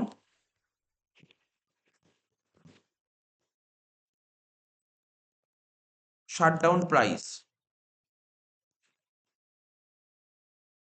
farm ceases production, cease মানে এখানে সিজ মানে হচ্ছে, সিজ মানে বন্ধ করে দেওয়া, স্টপ করে দেওয়া, প্রোডাকশন বন্ধ করে দেবে, ঠিক আছে তো। মিনিমাম অফ এভিসি মানে আমাকে যদি কখনো বলে শাট ডাউন পয়েন্ট বলতে কোথায়, অনেক সময় এখন তো এমসিকিউ আসবে না তোদের, আগে এমসিকিউ যখন আসতো তখন বলতো শাট ডাউন পয়েন্ট বলতে কোনটাকে বোঝায়, শাট ডাউন পয়েন্ট বলতে কোনটাকে বোঝায়, এই যে শাট ডাউন পয়েন্ট বলতে বোঝায় হচ্ছে মিনিমাম অফ এভিসি, এভিসি যেখানে মিনিমাম, তাহলে এভিসি কার্ভ কোনটা দেখা যাচ্ছে, এটা এভিসি কার্ভ কোনটা, এটা হচ্ছে এভিসি কার্ভ, ঠিক আছে, এটা হচ্ছে এভিসি কার্ভ।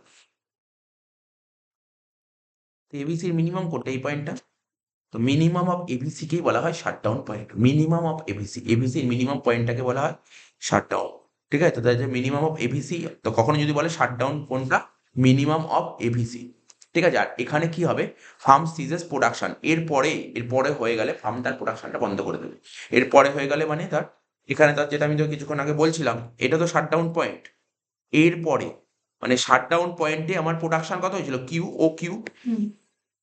এখন যদি প্রোডাকশন আমি বাড়াই, প্রোডাকশন বাড়িয়ে ধর ও কিউর জায়গায় ধর প্রোডাকশন আমি এখানটা টেনে নিই, তাহলে এখন কিউ ওয়ান করলাম, প্রোডাকশন যদি আমি এতটা করি, ঠিক আছে, তাহলে এই জায়গায় আমার খরচা কত হবে, মানে ভেরিয়েবল কস্ট কত হবে, এখানে ভেরিয়েবল কস্ট হবে, আর আমার ইনকামটা কোখানে হবে, এখানে ইনকাম হবে, এখানে ইনকাম হচ্ছে এখানে, মানে আমার আয় হচ্ছে এই লাইন, আর ব্যয় হচ্ছে এখানটায়, এই তো প্রোডাকশন বন্ধ করে দেবো, ব্যয় মানে ভেরিয়েবল কস্টের কথা বলা হচ্ছে, তো এখানে এটাই বলেছে,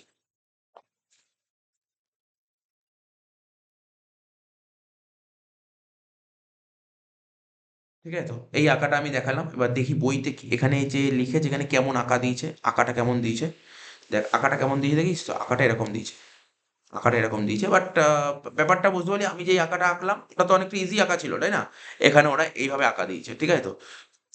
ওরা কি আঁকা দিয়েছে আমি তোকে বলে দিচ্ছি, কিচ্ছু না, ওরা কি কি নিয়েছে এখানে, ওরা এখানে তোর আমার লাগলো কোনটা, এখানে কি কি লাগলো বল, এভিসি লাগলো, মেন তো এভিসি লাগলো, তো এখানে যদি এটা ছবিটা দেখে বলতে পারি কোনটা শাটডাউন পয়েন্ট, এখানে ছবিটা দেখে কি বলেছিলাম, একদম বোঝার ব্যাপারটা একদম খুব ইজি, এই যে এখানে L3 আছে, L3টা কিছুই না, এটা কিছু নেই, এ আর ইকুয়াল টু এম আর, এটা এ আর ইকুয়াল টু এম আর, এটাও এ আর ইকুয়াল টু এম আর, তাহলে কি বলেছিলাম, নিয়মটা কি বললাম, যেখানে এ আর ইকুয়াল টু এম আর মানে কি, এটা তো ইনকাম কার্ভ, এটা ইনকাম লাইন, এটা ইনকাম লাইন, এটা ইনকাম লাইন, ঠিক আছে, কি লেখা ছিল আমাদের ওখানে, নিয়মটা কি ছিল, দেখ ভালো করে বারবার করে দেখ, তাহলে বুঝতে পার কন্ডিশন কি ছিল, এ আর যেখানে এভিসির সমান হয়, এ আর আর এভিসির সমান হবে, তাহলে এখানে এভিসি কার্ভ কোনটা স্যার, এই যে এভিসির কার্ভ তো এই যে এটা, দেখ আমি এখানে আঁকছি, দেখাচ্ছে যে এভিসির কার্ভ, দেখে এভিসি কার্ভ কোনটা,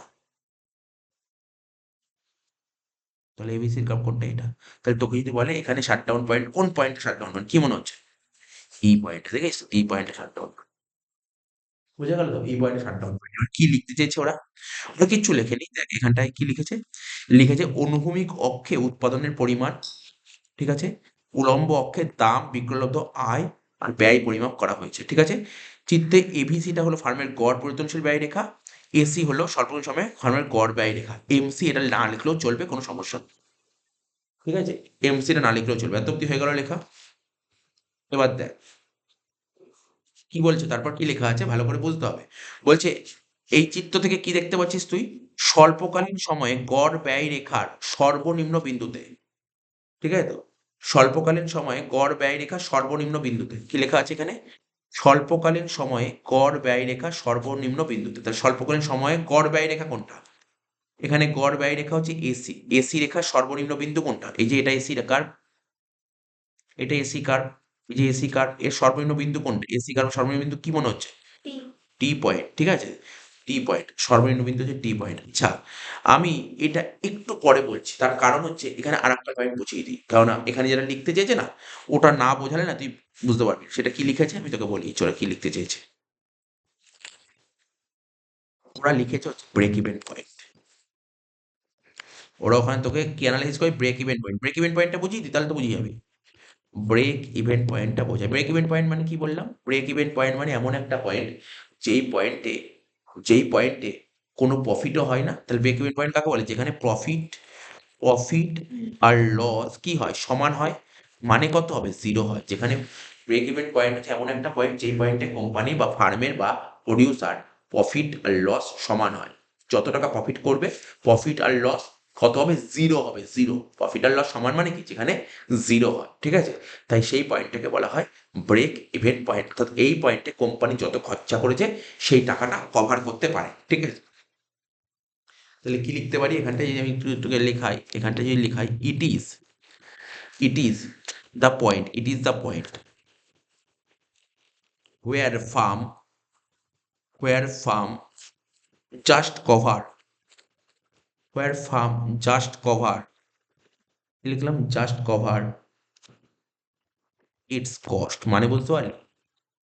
ব্রেক ইভেন পয়েন্ট হচ্ছে এমন একটা পয়েন্ট যেই পয়েন্টে ফার্ম শুধু কস্টের টাকাটাই কভার করতে পারে, কস্টই কভার করতে পারে, কস্ট। ঠিক আছে? কস্ট কভার করতে পারে। দ্যাট মিনস কি হবে? এ আর ইকুয়াল টু এসি। এখন স্যার এ আরটা কি? আগে কিছুক্ষণ আগে এ আর মানে কি? দাম। তুই প্রোডাক্টটা মার্কেটে বেচে তো দাম টাকা তুলবি তো, যেই টাকাটা তুলবি সেটা যদি এসি হয়, ধর আজকে ধর আমি 5,000টা পেন তৈরি করলাম, 5,000টা পেন তৈরি করতে সাপোজ আমার লাগলো 15,000 টাকা। 5,000টা পেন তৈরি করতে আমার লাগলো 15,000 টাকা। এবার আমি পেনগুলো বেচে 15,000 টাকাই তুলতে পারলাম। তার মানে যে টাকাটা আমার তৈরি করতে যত টাকা লাগলো সেই টাকাটাই তুলতে পেরেছিস। তাহলে তোর কি কোনো লাভ হয়েছে? না। লস হয়েছে? না। তার মানে কি বলতে চাইলো? এ আর ইকুয়াল টু এসি হলো। অর্থাৎ বলতে চাইছে ফার্ম যদি তার কস্ট, যে টাকাটা তৈরি করে এটা লেগেছে সেটা যদি কভার করতে পারে তাহলেই তাকে বলে break even point. Concept clear না রাখলে বোঝা যাবে না, কনসেপ্টটা ক্লিয়ার রাখতে হবে। ওই জন্য তো বলছি। এবার দেখ, এবার এবার দেখ এরপরে যেটা বলছে, এবার হচ্ছে আমি তোকে বোঝাবো যেটা ব্রেক ইভেন পয়েন্ট যেটা বোঝাচ্ছি। বেসিক কিছু কথা বলেছি ব্রেক ইভেন পয়েন্ট বোঝার জন্য। টিআর ইকুয়াল টু টিসি বলতে পারি। TR equal to TC. TR মানে কি? আমি ধর ওই 5,000খানা পেন মার্কেটে বেচে টোটাল যত টাকা কামালাম, যত টাকা তুললাম তাকে বলা হয় টোটাল রেভিনিউ, যত টাকা পেলাম। টিসি ওই 5,000টা পেন তৈরি করতে টোটাল যত টাকা খরচা হলো। টিআর মানে টোটাল আয়, মোট আয়, আর টিসি মানে মোট ব্যয়। ঠিক আছে? যেখানে মোট আয় আর মোট ব্যয় সমান হয় তখন তাকে বলা হয় কি? সেটাই হচ্ছে ব্রেক ইভেন পয়েন্ট। এবার আগেরটা যেমন কিউ দিয়ে ভাগ করেছিল, এখানেও টিআর কে কিউ দিয়ে ভাগ করতেই পারি আমরা। টিসি কেও কিউ দিয়ে ভাগ করি, তাহলে টিসি কে কিউ দিয়ে ভাগ করলে এটা কি হবে? টি আর কে কিউ দিয়ে ভাগ করলে এ আর। টিসি কে কিউ দিয়ে ভাগ করলে এসি হবে, এসি। মোট ব্যয়কে উৎপাদনের পরিমাণ দিয়ে ভাগ করলে যেটা হয় তাকে গড় ব্যয়। ঠিক আছে তো? তাহলে যেখানে এ আর আর এসি সমান হয়, যেখানে কি বললাম এ আর আর এসি সমান হয় তাকেও ব্রেক ইভেন পয়েন্ট। তাহলে বুঝতে পারলে? সবসময় টি আর আর টিসি হতে পারে, টি আর টিসি হতে পারে, আবার এ আর এসি হতে পারে। একই ব্যাপার। ছবিটার দিকে যদি ফোকাস করি, মনোযোগ সহকারে ছবিটার দিকে তাকাতে হবে। ঠিক আছে? এটা হচ্ছে এক্স ও ওয়াই, প্লটিংটা করছি এক্স ও ওয়াই। এই দিকটাকে কি বলতাম? এই দিকটাকে আমরা বলতাম রেভিনিউ। আর এই দিকটাকে কি লিখবো বল? এই দিকটাকে লিখবো আউটপুট। আমি জানি না কতটা মনে আছে, নিশ্চয়ই মনে আছে, আগের দিনই করালাম না, প্রথম দিন যেটা করালাম মার্কেট চ্যাপ্টারের, ওখানে কি লেখা ছিল, ব্যাপারটা হচ্ছে দুটো কার্ভ ছিল, একটা হচ্ছে টিআর এর কথা মনে কর। টিআর মানে কি টোটাল রেভিনিউ।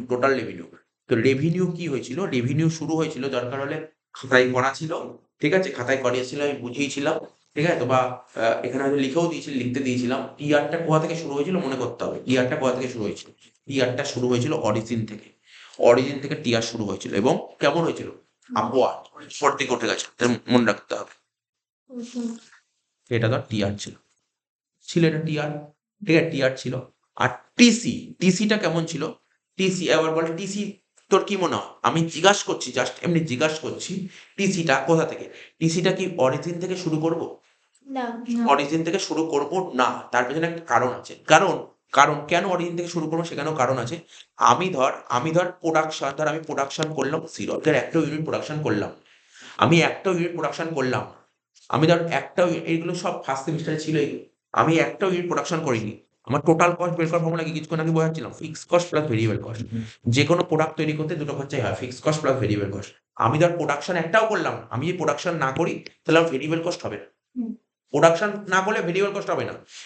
আজকে এই ঘরে আমি পড়াচ্ছি, এই ঘরে আমি পড়ানোর জন্য ঘরটা পড়ানোর জন্য আমি ভাড়া নিচ্ছি, ঠিক আছে, আমি স্টুডেন্ট পড়াবো, একটাও স্টুডেন্ট আসলো না, তাহলে আমি তো লাইট ফ্যান জ্বালালাম, ইলেকট্রিক বিল আসলো না, তুই ঘর ভাড়া দিতে হবে না, ঘর ভাড়া দিতে হবে।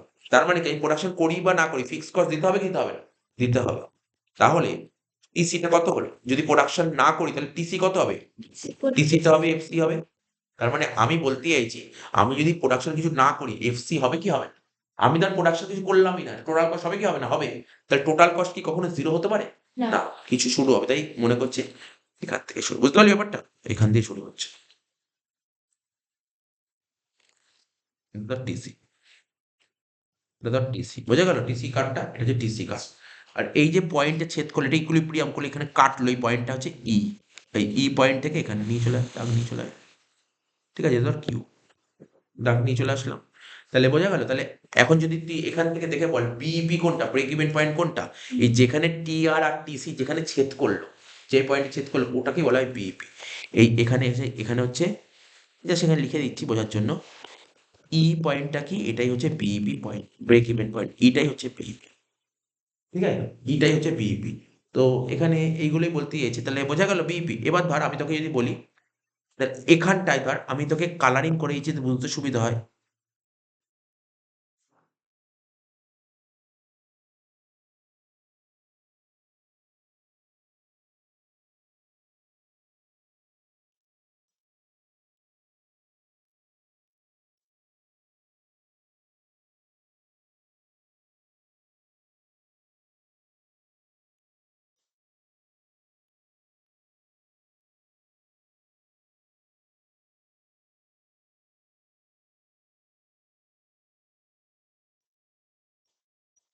বল, দুটো কালারিং করলাম দেখিস তো, একদিকে করলাম হচ্ছে সবুজ কালি, আর একদিকে করলাম বুঝলি তো।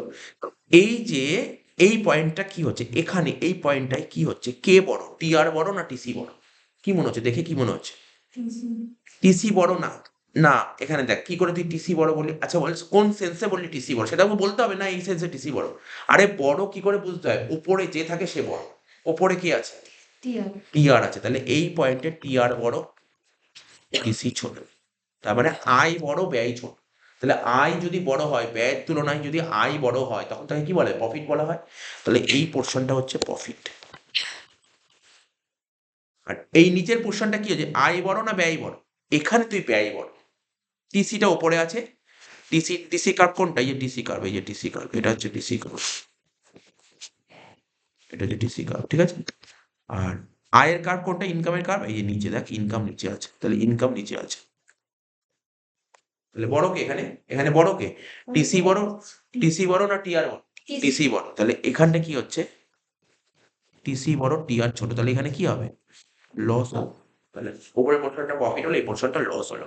তার মানে আমি, এটা হচ্ছে ইকুইলিব্রিয়াম পয়েন্ট, আমি যদি ও কিউ, আমি যদি এতটা প্রোডাকশন করি তাহলে পিইপি হবে, আমি এরপরে যদি প্রোডাকশন বাড়িয়ে দিই, প্রোডাকশন যদি বাড়িয়ে দিই তখন লাভ হয়ে যাবে, প্রোডাকশন কমিয়ে দিলে লস হয়ে যাবে,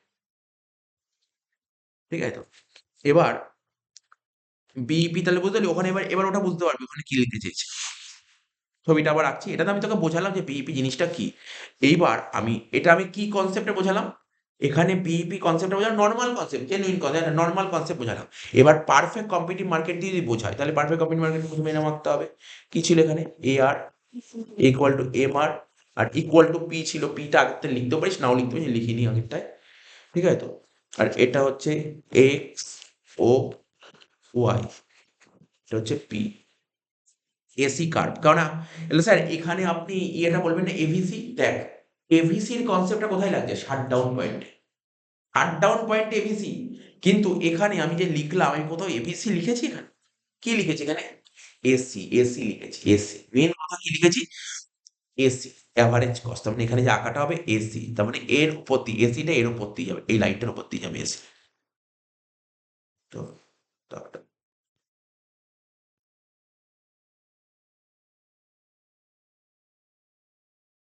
হচ্ছে এসি। কোন পয়েন্টে ছেদ করলে? ধর এই পয়েন্টে ছেদ করলে, এই পয়েন্টে।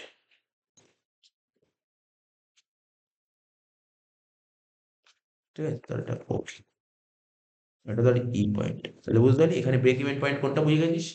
তাহলে এই হচ্ছে ব্যাপার। এবার তুই ওখানে ছবিটা দেখলে অনেকটা এবার ব্যাপারটা ক্লিয়ার হবে। দেখ ছবিটা দেখ এবার পর, বুঝতে পারলি কোনটা মানে জিনিসটা, ব্যাপারটা বুঝতে পারছিস তো? কোনটা ব্রেক ইভেন পয়েন্ট, কোনটা তোর শাট ডাউন পয়েন্ট।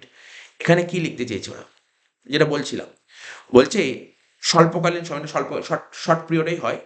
গড় ব্যয় রেখা, গড় ব্যয় রেখাকে ইংরেজিতে কি বলে? এইমাত্র বললাম এসি। এই আর কেন ব্যয় বলেছে এখানে, আর কি করে হয়? ইংলিশ ক্লিয়ার নেই। গড় ব্যয় রেখা সর্বনিম্ন বিন্দুতে, মানে এসি রেখা সর্বনিম্ন বিন্দুতে। তাহলে এখানে এসি রেখা সর্বনিম্ন বিন্দু কোনটা? এই যে এটা এসি রেখা সর্বনিম্ন বিন্দু, এখানে ই, এখানে ই বিন্দু। ঠিক আছে তো? এখানে ই বিন্দু। তো এই যে এখানে যে এরকম বড় ছবি দিয়েছে না, বড় ছবি না দিলেও হবে, তুই তোর মতন ছবিও দিতে পারিস, এত বড় যদি কমপ্লিকেট লাগে ছবিটা। ঠিক আছে তো? এখানে যে ছবিটা তুই যখন খাতায় আঁকবি, ছবিটা কোনটা আঁকবি? বেশি কিছু আঁকবি না, আমি দেখ এখানে কালারিং করে দিই, এভিসিটা আঁকলি আর এখান দিয়ে এসিটা আঁকবি। বুঝলি? ছবি আঁকা প্র্যাকটিস করতে হবে, এভিসি আঁকবি আর এসি আঁকবি, বুঝে গেল? এভিসি আঁকবি আর এসি আঁকবি, বুঝে গেল? এভিসি আর এসি। আমি পুরো প্রপারলি বুঝিয়ে নি, আমি আরেকবার ওরা যে ছবিটা এঁকেছে সেই ছবিটা কতটা তোর আঁকা উচিত আমি এঁকে দিচ্ছি। বাট ব্যাপারটা তো বুঝতে হবে। বলছে এসি রেখা সর্বনিম্ন বিন্দু, এখানে এসি রেখা সর্বনিম্ন বিন্দু এখানে কোনটা আছে? এখানে এসি কোনটা দেখ, বল দেখি, এখানে দেখে বল দেখি এসি রেখা সর্বনিম্ন বিন্দু কোনটা দেখে মনে হচ্ছে? টি পয়েন্ট, এই গোল্ড করে দিলাম, টি পয়েন্ট। এসি রেখা সর্বনিম্ন বিন্দু টি। এখানে দেখ লিখেছে এসি রেখা সর্বনিম্ন বিন্দু বিন্দুতে, অর্থাৎ ডি বিন্দুতে ফার্মের অতিরিক্ত মুনাফা বা ক্ষতি না হওয়া, শুধুমাত্র স্বাভাবিক মুনাফা হচ্ছে। অর্থাৎ ডি বিন্দুকে বলা হয় হচ্ছে এই পয়েন্টে, যদি ডি পয়েন্টে যদি দেখিস, ডি পয়েন্ট আমি কি বললাম? ব্রেক ইভেন পয়েন্ট কাকে বলে? স্যার ব্রেক ইভেন পয়েন্ট তাকেই বলে যেখানে এসি আর এআর সমান হয়। এই দেখ, এটা তো এআর এর লাইন, এটা তো এআর এর লাইন, এই পয়েন্টে এসি আর এআর সমান হয়েছে, তাই এই হচ্ছে ব্রেক ইভেন পয়েন্ট। এখানে তাই লিখেছে, এমন কিচ্ছু কঠিন কথা লেখেনি। তো বলছে যে ডি বিন্দুতে ফার্মের অতিরিক্ত মুনাফা বা ক্ষতি না হয়ে শুধুমাত্র স্বাভাবিক মুনাফা হচ্ছে, তাই ডি বিন্দুকে বলা হয় না মুনাফা না ক্ষতির বিন্দু, মানে ব্রেক ইভেন পয়েন্ট। বোঝা গেল? এবার বলছে পূর্ণ প্রতিযোগিতামূলক বাজারে স্বল্পকালে ফার্মের ক্ষতি হলেও উৎপাদন কেন চালিয়ে যায় তা ব্যাখ্যা করা হচ্ছে। উৎপাদন কেন? ফার্মের ক্ষতি হয়েছে, আমি এইমাত্র তোকে বোঝানো শাট ডাউন পয়েন্টে। ক্ষতি হলেও দেখ, এই যে এখানে বুঝতে হবে তোকে ব্যাপারগুলো, কনসেপ্ট ক্লিয়ার রাখতে হবে, তাহলে তোর এখানে লিখতে হবে শাট ডাউন পয়েন্ট। যেখানে বললাম, মনে কর 5,000টা পেন, এই যে এখান থেকে বোঝালাম না, ধর কি লেখা ছিল? 5,000খানা পেন তৈরি করতে 7,000 টাকা ভেরিয়েবল খরচা হয়েছিল, আর ফিক্স খরচা হয়েছিল 10,000 টাকা। তুই মার্কেট থেকে 7,000 টাকায় তুলতে পেরেছিলি, তাহলেও তুই প্রোডাকশন চালিয়ে গেছিলি। কেন প্রোডাকশন চালিয়ে গেছিলি? কারণ তোর ভেরিয়েবল কস্ট তুলতে পেরেছিলি। বলছে কোনো একটা প্রতিষ্ঠান বা ফার্ম যদি লস করে তাহলে কি প্রোডাকশন চালিয়ে যায়? যেহেতু ওই কোশ্চেন যদি কেউ করে, আজকে কোনো প্রোডাকশন যদি ক্ষতি হয় তাহলে কি উৎপাদন চালিয়ে যাবে? আমি বলবো হ্যাঁ, অবশ্যই চালিয়ে যাবে। ক্ষতি হলেও উৎপাদন চালাতে পারে যদি সে তার ভেরিয়েবল কস্ট তুলতে পারে। এখানে এটাই লিখেছে, দেখ এটাই লিখতে দিয়েছে, ভালো করে পড়। পূর্ণ মাঝে স্বল্পকালে ফার্মের ক্ষতি হলেও উৎপাদন কেন চালিয়ে যায়? দেখ ক্ষতি হয়েছে তবুও উৎপাদন করবে, কেন করবে? তার কারণটা কি? বলছে ফার্মের উৎপাদন পরিকল্পনার স্বল্পকাল হলো এমন একটা সময় যে সময়ের মধ্যে ফার্ম স্থির উপাদানের পরিবর্তন করতে পারে না, স্থির উপাদানের পরিবর্তন করতে পারে না। ফলে স্বল্পকালে ফার্ম উৎপাদন বন্ধ করে দিলেও, ঠিক আছে তো, স্থির উপাদানের জন্য ব্যয় বা স্থির ব্যয় তাকে বহন করতেই হবে। উৎপাদন বন্ধ করে দিলেও তাকে স্থির ব্যয়, ফিক্স কস্ট করতেই হবে। উৎপাদন বন্ধ করে দিলেও ফিক্স কস্ট করতে হবে। স্বল্পকালে ফার্ম উৎপাদন বন্ধ করে দিলে ক্ষতির পরিমাণ স্থির ব্যয়ের সমান হবে। ক্ষতিটা কত হবে? স্থির ব্যয়ের সমান। কিন্তু বাজার দাম যদি গড় পরিবর্তন ব্যয়ের থেকে বেশি হয়, বাজারের দাম যদি গড় পরিবর্তনীয় ব্যয়, স্যার গড় পরিবর্তনীয় ব্যয় মানে এভিসি। এভিসি বাজার দাম মানে কি? বাজার দাম মানে কি বললাম? পি। পি বা এ আর যাই বলিস, পি বা এ আর যাই বলিস, এটাকে বাজার দাম বলে। তার মানে বলছে আবার পড়, ভালো করে পড়, বাজার দাম মানে পি বা এ আর বেশি হয়, কার থেকে বেশি হয়? এভিসির থেকে বেশি। তাহলে বড় কে? বেশি হয়, তাহলে ফার্ম ক্ষতি হলেও উৎপাদন চালু রাখবে। ক্ষতি হলেও উৎপাদন চালু রাখবে, কারণ কি? কারণ কি? তুই দাম বেশি পেয়ে, এভিসির চেয়ে বেশি দাম পেয়ে গেছিস, এভিসির চেয়ে বেশি দাম পেয়ে গেছিস, তাহলে তুই উৎপাদন চালিয়ে রাখবি, ঠিক আছে তো? এবিসি মানে তো TC equal to FC plus VC, তাই তো? হ্যাঁ বল। এবিসি মানে তো মানে TC equal to FC plus VC. তো সব বলছি এভিসি মানে কি? এভিসি মানে তোকে বোঝালাম, তোকে ক্যাচ করতে হবে, শুধু বললে হবে না। এইমাত্র বললাম টিসি বের করার ফর্মুলা এফসি প্লাস ভিসি, ঠিক আছে? আর এভিসি আলাদা, এভিসি কি? ভিসি কে কিউ দিয়ে ভাগ করে সেটাকে এভিসি হয়। ব্যয় চ্যাপ্টার ভালো করে ক্লিয়ার না থাকলে একটু অসুবিধা হবে। তো এখানে কি বলছে? এখানে যেটা বললাম, বাজার দাম যদি গড় পরিবর্তনীয় ব্যয়ের থেকে কিছু বেশি হয়, বাজার দাম বলতে কোনটা? এই যে পি, পি বা এ আর যদি এভিসির চেয়ে কিছুটা বেশি হয়, তাহলে ফার্ম উৎপাদন চালাবে। যদি স্যার এভিসির চেয়ে কম হয়, যদি এভিসির চেয়ে কম হয়, ভালো করে শুনবি, যদি এভিসির চেয়ে কম হয় তখন উৎপাদন বন্ধ করবে। এভিসির চেয়ে কম হলে, দেখেন লিখেছে, ফলে ক্ষতির পরিমাণ বন্ধ করা অবস্থায় ক্ষতির পরিমাণ অপেক্ষা কম হবে। অতএব যতক্ষণ পর্যন্ত বাজার দাম গড় পরিবর্তনীয় ব্যয়ের থেকে বেশি থাকবে, গড় পরিবর্তনীয় ব্যয় মানে এখানে বারবার লিখছি, গড় পরিবর্তনীয় ব্যয় মানে এভিসি। তুই এই কথাগুলো হয়তো বাংলা কথা লিখতে অসুবিধা হতে পারে, গড় পরিবর্তনীয় ব্যয় যদি লিখতে না পারিস তুই সবসময় এভিসি লেখার চেষ্টা করি। এভিসি, এভিসির থেকে বেশি থাকবে, যতক্ষণ পর্যন্ত বাজার দাম এভিসির থেকে বেশি থাকবে, ঠিক আছে, ততক্ষণ পর্যন্ত ক্ষতি হওয়া সত্ত্বেও ফার্ম উৎপাদন চালু রাখবে। কিন্তু বাজার দাম যদি নিম্নতম গড় পরিবর্তনীয় ব্যয়ের সমান হয়, মানে পি যদি এভিসির সমান হয়, ভালো করে বুঝলি কি বলেছে? পি যদি এভিসির সমান হয়, পি যদি এভিসির সমান হয়, তাহলে ফার্মের ক্ষতির পরিমাণ স্থির ব্যয়ের সমান হবে। এই অবস্থায় ফার্মের কাছে অর্থনৈতিক দিক থেকে উৎপাদন চালু রাখা ও বন্ধ করার মধ্যে পার্থক্য থাকে না। চালু রাখা আর বন্ধ রাখার মধ্যে কোনো পার্থক্য থাকে না। এই অবস্থাকে বলে শাটডাউন পয়েন্ট, এই অবস্থাকে বলে শাটডাউন পয়েন্ট। ঠিক আছে তো? Shutdown point. এই অবস্থায় ফার্ম সাধারণত উৎপাদন বন্ধ করে দেয়, সেই জন্য গড় পরিবর্তনীয় ব্যয়ের নিম্নতম বিন্দুকে বলা হয় উৎপাদন বন্ধের বিন্দু, অর্থাৎ এই বিন্দু হলো উৎপাদন পয়েন্ট। এই পয়েন্টটা সুন্দর করে বলেছে, তোকে মাথায় রাখতে হবে, ঠিক আছে? কি বললাম বুঝলি? খুব ইম্পর্টেন্ট একটা কোশ্চেন, ঠিক আছে তো? এইবার উৎপাদন বন্ধের বিন্দু হয়ে গেল, এবার আমি তোকে বলছি কিভাবে আঁকতে হবে। দুটো আঁকা তো একসঙ্গে আঁকতে হবে। হ্যাঁ, তোর পরীক্ষায় যদি দুটো আলাদা আঁকা দেয় তুই আলাদা আলাদা করলি, আবার দুটো একসাথে, তোকে দুটোই একসাথে আঁকতে হবে এর মধ্যে, তখন দুটোই তো একসাথে আঁকা আছে, সেই আঁকাটা কিভাবে আঁকতে হবে দেখ। ছবিটা তুই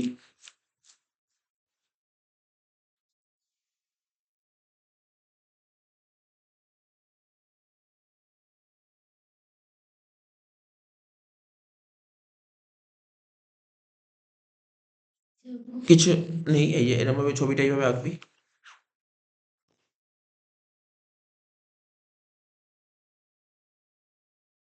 যেভাবে বলছি সেইভাবে কার্ভগুলো আঁকবে, একটা দুটো তিনটে,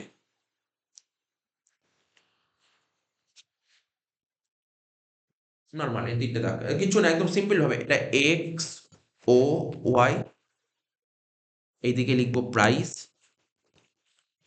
এদিকে লিখবো আউটপুট,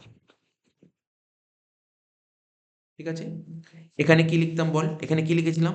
P3, তাহলে এখানে কি হয়েছিল? L3। এখানে কি হয়েছিল বল? P2, এখানে হয়েছিল L2, ঠিক আছে তো? তারপর এটা হয়েছিল P1, এখানে হয়েছিল L1। আগে এটা করে নিবি। আর এটা মাথায় রাখবি, L3 মানে কিন্তু যদি বুঝতে অসুবিধা হয়, আমি তোকে বলে দিচ্ছি, এটা তুই লিখতে পারিস AR3 ইকুয়াল টু MR3, নিজের বোঝার জন্য। AR2 ইকুয়াল টু MR, এটা হচ্ছে AR1 ইকুয়াল টু MR1, ঠিক আছে? এইবার তোকে কি আঁকতে হবে? এখানে দুটো কার্ভ এখানে কিন্তু ভালো করে আঁকতে হবে, একটা এভিসি আর একটা এসি, একটা এভিসি আর একটা এসি, ঠিক আছে তো? তো এভিসি কার্ভটা আঁকবো কোথা দিয়ে? এভিসি, এভিসি, এভিসি মানে শাটডাউন পয়েন্ট, এভিসি মানে শাটডাউন পয়েন্ট। আর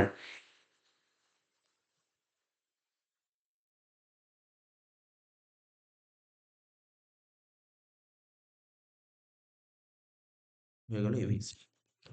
এখানে একটা পয়েন্ট পেয়ে গেলাম, এখানে একটা পয়েন্ট পেয়ে গেলাম, তাই তো? এই যে পয়েন্টটা পেয়ে গেলাম, এই পয়েন্টটাকে বলছে ই পয়েন্ট। লিখলাম এটা ই পয়েন্ট। ই পয়েন্ট মানে এখান থেকে একটা দাগ কন্টিনিউ করে দিন, ঠিক আছে? এখান থেকে একটা দাগ করে দিন, ঠিক আছে? এখান থেকে একটা দাগ করে দিলাম। তো এই যে এটা করে দিলাম, এটা হচ্ছে ধর M3। কারণ তোর বইয়ের সঙ্গে আমি এই লেখাগুলো, নামগুলো, এই নামগুলোই দিচ্ছি, কারণ তোর যে নোট আছে ওর মধ্যে এই লেখাগুলোই থাকবে, তাহলে তোর সুবিধা হবে, কোনো অসুবিধা হবে না। এটা হচ্ছে M3। তাহলে এটা কি হয়ে গেল? এটা হয়ে গেল কিন্তু শাটডাউন পয়েন্ট। আর আরেকটা কি ছিল? ব্রেক ইভেন পয়েন্ট কি বলেছিলাম? ব্রেক ইভেন পয়েন্ট কি বলেছিলাম? যেখানে এসির সঙ্গে হবে, এসি। তাহলে এসি কার্ভটা আঁকবো এবার।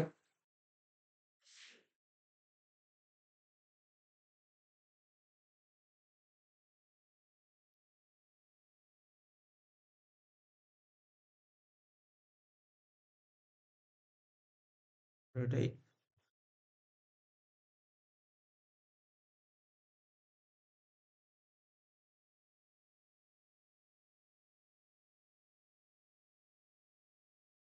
এটা এসি।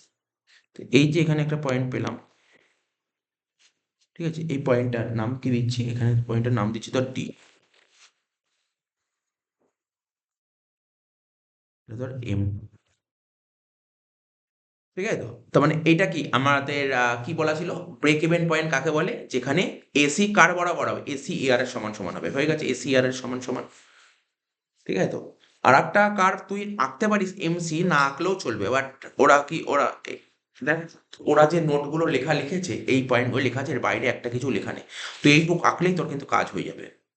দেখ, তুই দেখ ওখানে কি লেখা আছে বইতে, আমি তোকে বলে দিচ্ছি বইতে কি কি লিখেছে। এই পয়েন্টগুলো লেখা আছে, আর কিচ্ছু লেখা নেই। এই পয়েন্টগুলো লেখা আছে, তুই একদম সুন্দর করে লিখে দিতে পারবি। ছবিটা বুঝতে পারলি তো? এই ছবিটা লিখে দিতে পারবি একদম সুন্দর করে, এটা লিখে দিতে হবে। বোঝা গেল? তাহলে এখানে তুই যখন বোঝাবি, তুই কি লিখবি? এখানে ই পয়েন্টটাকে কি বলবো বল? ই পয়েন্টটাকে তুই কি বলবি? ই পয়েন্টটা হচ্ছে শাট ডাউন পয়েন্ট, আর টি বিন্দুটা কি বলে? Break even point. Shut down point মানে হচ্ছে উৎপাদন বন্ধের বিন্দু, ঠিক আছে? এই পয়েন্টে পৌঁছালে তুই উৎপাদন বন্ধ করে দিতে পারিস, কোনো সন্দেহ নেই, বন্ধ করতে পারিস, কোনো সমস্যা নেই।